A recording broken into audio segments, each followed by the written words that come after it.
This is a muskrat, and it's about to become the most surprising meal you've seen all year. Welcome to the Dalstrong Culinary Academy. Wow.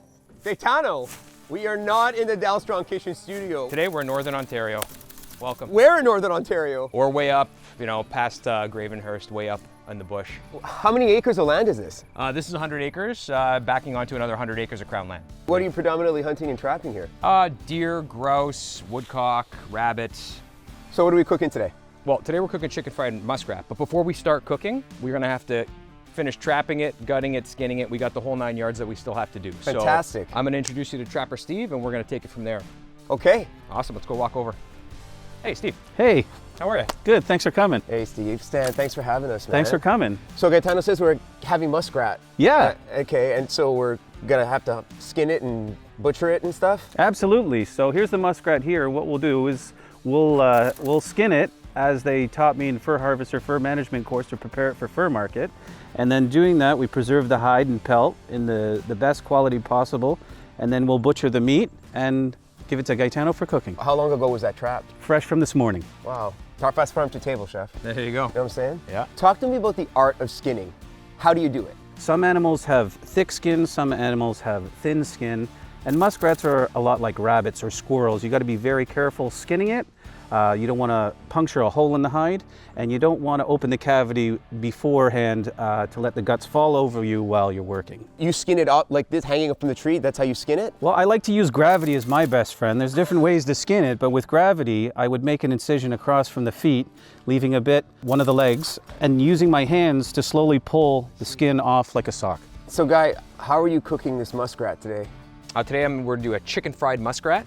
So basically it's going to be buttermilk soaked, dredged in flour, fried, and we're ready to rock. We got a little dipping sauce for it. It'll be really tasty.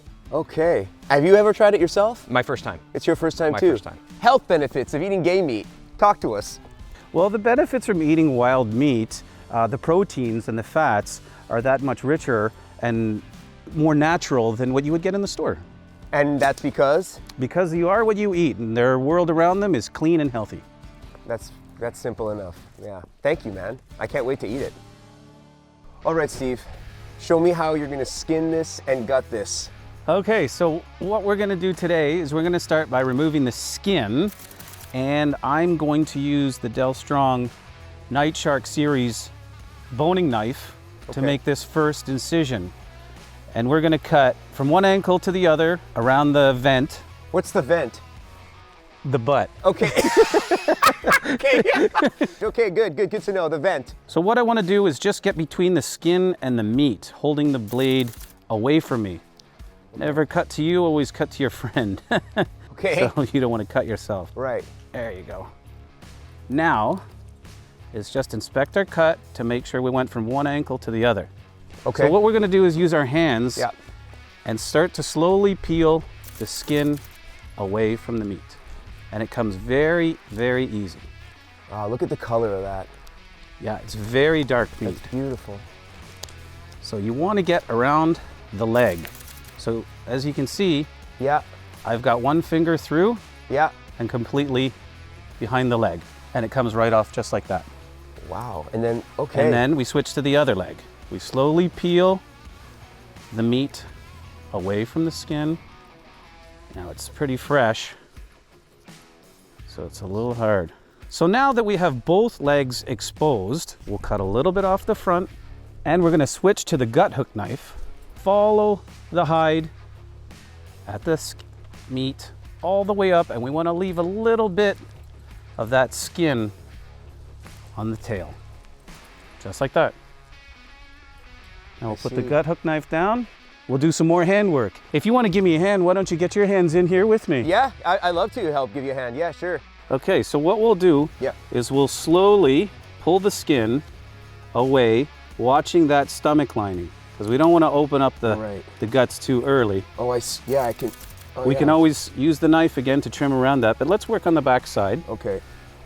And try and pull that down nice and easy. See how easy it comes? Yeah. Okay, let me just use the... You want to, yeah, there's like that myelin sheath here, yeah, that you just want to slice a bit so it comes off faster? So you hold that foot. Yeah, yeah. And then we're gonna try not to open. So what we'll do is slowly pull down. Try to keep the guts in there, I can see them. Well, if it comes out, it comes out. Okay. Okay, so we'll now continue to pull this side. Pulling down. Yeah, I can see you holding the guts in there. Yeah, you're a pro, eh? I'll try to help there too. Keep going with your fingertips to find those front legs. I see. So if you poked your finger through, and then I just keep... Now, like this, you're gonna put one hand here. Yeah. And you're gonna slowly pull that foot right through. Oh, I see. Just like that. There you go. Is that right? That's perfect. Oh, I got it. Yeah, okay, I see it, yeah. Okay. And the head came off. Yes. Well, sometimes it happens, sometimes it doesn't. So it's gonna have to come off for Gaetano in the kitchen anyways. Right. So we just did him a favor. We just did him a favor, yeah, okay. And would you normally throw the head away? Unless you want to like stuff it or taxidermy it or something like that? I like to return as much back as I can to nature. So anything that we don't use, the head, the feet, the tail, the guts, we'll return to nature. Nature will do its thing and we'll feed another creature out there. I love that. So at the end of the day, that's recycling. Here's your hide, sir. Oh man, thank you so much. Look at that, everybody. Muskrat, thank you very much, man. Okay, let's bring it over to Guy. All right, let's go, yeah. Hey guys, finally done? Hey Guy. Yeah. Oh, looks great. That's for you. Thanks, buddy. Stan, great work, man. Thank you very much, Chef. It's my first time. You know, in honor of that, great work. You know, I think it'd be best, you should be wearing a hat. So okay. I think we're gonna gift you that one. All right, do it. Love it. Okay, so I'm gonna give this muskrat a little rinse, just you know, just to get any bark that might be on it, because no one wants to be eating that. Okay. So now I'm just gonna give it a little dry off here. Just have his little bath. Okay. So what we're gonna do here today is we're going to do the chicken fried process. So we're gonna do a buttermilk soak, and we're gonna dredge it in a seasoned flour. Okay. Okay. And then we're gonna fry it over top of the coals that we have going over there, okay? We're gonna make a dipping sauce for it today. It's gonna be, you know, a very classic version of almost like a ranch dressing with dill, all that great stuff. So buttermilk, sour cream, mayonnaise, dill, salt, pepper. Really simple. So first things first, I'm gonna take off his tail, his feet, and I'm gonna use my Night Shark series chef knife, okay? I'm just gonna give that a good whack. Oh yeah, right at the joint. And that's for you. Am I holding that? Thank you very much. So lucky. There you go. A hat and a tail. All right, and then I'm just gonna come in just above the ankle here, kind of like how you would a rabbit, and just kind of take that right off. Okay. Jeez. Okay, so that's that. Okay, so our main goal here is we want to try and get as much meat off this as possible. We're going to try to avoid the bruised areas from the trap, which is normal, common. So anywhere that's really dark, we're going to try to avoid that. So I'm just going to kind of come in here. Why are we trying to avoid that, Chef? It's just bitter and it's bloody. I see, and okay. not delicious, right? Okay. So muskrat, just like a lot of other rodents, things like that, they don't have a shoulder joint. So it's just a floating hinge kind of muscle that's held together with bone and all that tendon and stuff like that. So we're just going to go ahead. I'm just going to take that off. Essentially, what you have here is a muskrat wing, if you really want to narrow it down. It's like a chicken wing, right? Yeah, yeah. It's the same part of the animal, okay? So there's one, just like that. There's two, okay? All these rib bones in here like that is not too much meat. If we were really trying to go for it, we can very easily just pull all this off. Okay. Okay, so we'll put that there, okay? And now we're gonna get to the point here. I'm gonna separate this part pretty much from the rib cage. Okay. I'm gonna continue taking these back straps out. So that's the main loin that runs along the back. Right. And then we have the leg muscles here that we're gonna take off as well. Yeah. Steve, that's the same That's way you do exactly it? how I do it. Okay, so basically right here, we're gonna go ahead and we're gonna separate it, okay, like so. So that would be left over if you wanted to make your muskrat stock. Right. Muskrats. Broth, whatever you want to do. Yeah. So that's that, okay? And now we have these little guys, okay? So I'm gonna come in here, I'm gonna make a little slit, just like that.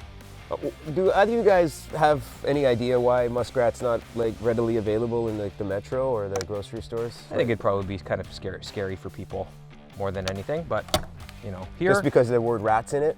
Yes, Yeah. that's probably exactly why. I don't think it's a high calorie count in this meat. It doesn't have a lot of fat, but the protein levels are through the roof on game meat. There's a little pelvic bone here. We just want to make sure we remove that. Kind of gets hung up around the hip joint, just like on a rabbit. So we're just basically going to twist that off and it'll come right off. Just like that, okay? So this is fairly similar or very similar to butchering a rabbit? I would say it's very similar, for sure. Rabbits have bigger legs than this as well and bigger front shoulders. Just a bigger animal, but the anatomy is everywhere. Yeah, absolutely. So then we're just gonna basically want to come in here with the tip of your knife. Just try to expose the loin. The color of this meat's amazing. Yeah, it's one of the first things I said when I saw him pull the skin down. Yeah, it's like a wild hair. It's beautiful. Right? Yeah, it's beautifully deep, that deep red. Okay guys, so next up we're gonna prepare our muskrat. So we're gonna season it with salt and pepper, and we're gonna get our buttermilk, and we're gonna soak the muskrat in the buttermilk. It's gonna do two things. It's gonna help draw out a lot of the blood from the actual animal itself, and it's also going to tenderize it. Buttermilk's a natural tenderizer. It's gonna give it some great flavor, and it's also chicken fried, so this is kind of still playing with that same kind of mantra idea for it, okay? So salt and pepper and everything, okay? And then basically we're gonna go straight in and let that soak out. How long do you leave it in there for? I'd say about 45 minutes is probably where we want to be with it. Okay. So let those sit, okay? Okay. Now while they're soaking, we're gonna make our dipping sauce for it. So we're gonna make kind of a traditional kind of ranch, dill flavored, something you'd eat with a wing. Okay? Right. That's kind of our sauce, all right? I got my sour cream as my base here, okay? We're gonna go in with some dill. So I like dry, it packs a lot more punch, especially when you let this sit for a while. Okay. Okay, and then we're gonna hit it with some mayonnaise. Okay, just like that. Kind of equal parts-ish, okay? And then I'm gonna put a little bit of buttermilk. Sour cream, mayo, and buttermilk. Get your calories up. Yeah, it's yeah, lean, no, right? yeah, 100%. So we have a really lean muskrat, and we're gonna have something that's got very much fat content. Yeah. So that you kind of have that nice richness. Right? Balance. Okay, and a little bit of salt. Out in the woods, guys, just try to use one container for everything. Kind of makes things a lot easier for cleanup. We don't want to litter too much, so you know we don't bring all the bowls and spoons and tongs and whisks and all that stuff because it is extra mess to clean, and we don't want to make a mess in nature. Okay. This is really good. Just remember, you always got to keep a clean workspace, guy. Absolutely. Okay, so next up we're gonna go check on that oil, okay? I can see it's already quite liquid if I'm moving this around, so it basically has the same viscosity as water. I see. That means it's gonna be hot already. And then to make sure our temperature is up, basically I'm gonna take the smallest piece of our muskrat and basically I'm just gonna give it a little toss in the fryer. And we have bubbles and we're frying, which is great. So that means now, after I'm done doing my finder's fee, I get to eat that first. Sure. Make sure everything's seasoned properly. Then I'm gonna go back, grab the rest of my muskrat, and we're gonna give it a fry in here. So we're gonna cook this till it's golden brown. I mean, realistically, once we're gonna add all the muskrat to the oil, the temperature of the oil is gonna drop. So if it's a little bit too hot now, it's gonna come down after, and we can just push it and pull it away from the fire to control how much heat we have. And that's how we're gonna get to our finished product. Okay, so we're checked our seasoning, and now we're going to go ahead and dredge the rest, okay? So you can see here the blood that's coming out of the actual muskrat itself. You can see it's the buttermilk's doing its job. It's pulling all that right out of there, okay? So we're gonna come here and just give it a quick dredge. And now she's ready to go in the oil, okay? We're gonna walk over and we're gonna drop this in the oil. All right, so we're gonna go ahead and we're gonna get our muskrat going in the fryer, okay? Once the bubbles slow down, I'll drag it back over the heat. You just kind of want to maintain it just as if you're cooking on a grill. If the flames get too high, you just move things around. So if this gets too hot and I'm over top of that flame, I'm gonna burn my muskrat before I actually end up cooking it. Hey guy, with all this boiling oil, did you want to use my safety glasses? No, thank you, I'm good. I might. That's a great look. Okay guys, so we can see here, there's obviously different size pieces of the muskrat being cooked. So the small ones that float to the top, those are already done. When fried items float, that means there's not a lot of moisture left in them, so they come all the way to the top. When there's water and moisture still in them, they still sink. So all these little nuggets here, and pieces of like the back strap and things that are floating around, these guys here, they're all ready. And then these leg pieces, they're obviously a lot bigger. They still have a little bit more moisture and more cooking time left, so those still need a little bit more time, okay? It's important though, as soon as they come out, we gotta season them so that oil, while it's hot, it helps the salt and pepper stick. So these guys here are done. Basically, we can put a little down while the other ones are finishing cooking. We can all have a little taste. Unless you guys don't want to. I do. I do. How would you just on the fire like just cooked? On a stick over the On a fire stick, in the yeah. woods with a bottle of whiskey. All right, guys. There you have it. It's all done. Ready to go. Chicken fried muskrat outside. Davy Crockett, lead the way. Thanks, chef. I appreciate Get it. in Thank there. you. Cheers. That is absolutely delicious. You can't get that in any store. Well, guys, that's chicken fried muskrat, Northern Ontario. It actually does taste better than fried chicken. If you haven't, you should try it. It's really, really good. It does taste good, though. I can't even describe the You want flavor. some chicken fried muskrat? Get in here.